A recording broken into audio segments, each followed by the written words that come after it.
Kita akan membahas penyakit-penyakit terkait dengan lambung dan hubungannya dengan masa tunggu klaim asuransi kesehatan. Oke?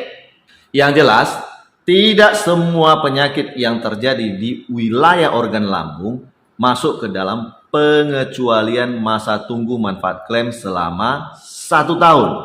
Mari kita kupas, dan yang jelas mesti detail supaya ukurannya saklek mutlak dan pasti. Kita mulai dengan GERD. Orang awam menamakannya dengan asam lambung berlebih. Kondisi tidak nyaman kalau sendawa mulutnya terasa asam, ada nyeri-nyeri, ya. Kemudian dispepsia, kondisi tidak nyaman pada perut, sakit pada perut, dan kondisi gangguan pada perut, terutama kawasan mah atau lambung. Yang ketiga, gastritis. Gastritis ini radang pada wilayah lambung. Bisa disebabkan oleh infeksi, bakteri, atau organisme lainnya. Nah, GERD, dispepsia, gastritis tidak perlu nunggu 1 tahun, ya. Hanya perlu masa tunggu 1 bulan saja. Di atas 1 bulan sudah bisa klaim manfaat asuransi kesehatan. Rata-rata asuransi swasta itu tolok ukur masa tunggunya hampir mirip-mirip. Ukuran masa tunggu sendiri ini dari mana? Dari masa terbitnya polis asuransi sampai dengan gejala penyakit atau diagnosa ditegakkan oleh dokter. So, sudah tahu kan? Tolok ukur pastinya ya. Nggak boleh ngambang-ngambang. Wajib pasti. Jenis penyakit berikutnya, kanker lambung. Ya, kanker kita semua sudah tahu ya, pertumbuhan sel yang tidak normal. Dan ini adalah penyakit yang berbahaya.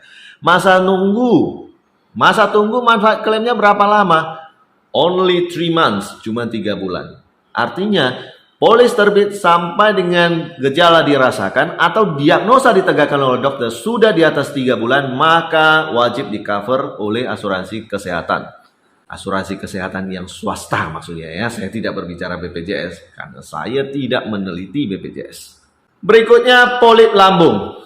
Nah, mungkin beberapa teman-teman ada pernah mendengar tindakan endoskopi, kolonoskopi, endoskopi, kemudian ketahuan ada polip-polip, ya kan, tonjolan pada lambung, kemudian dilakukan tindakan, diambil oleh dokter karena dianggap berisiko dan lain sebagainya.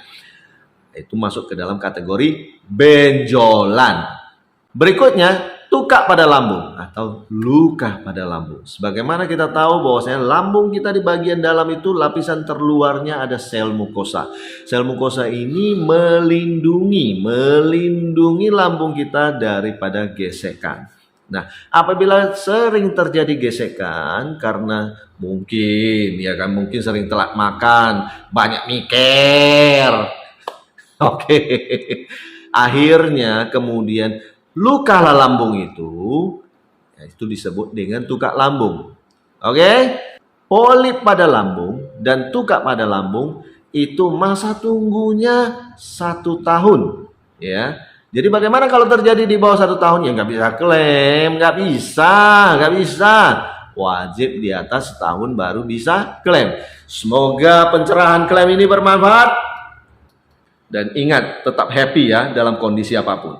Dan jangan lupa ya, konten ini hanya untuk edukasi klaim asuransi, bukan untuk menjelaskan penyakit. I am not a doctor. Saya spesialis, ahli di bidang klaim insurans.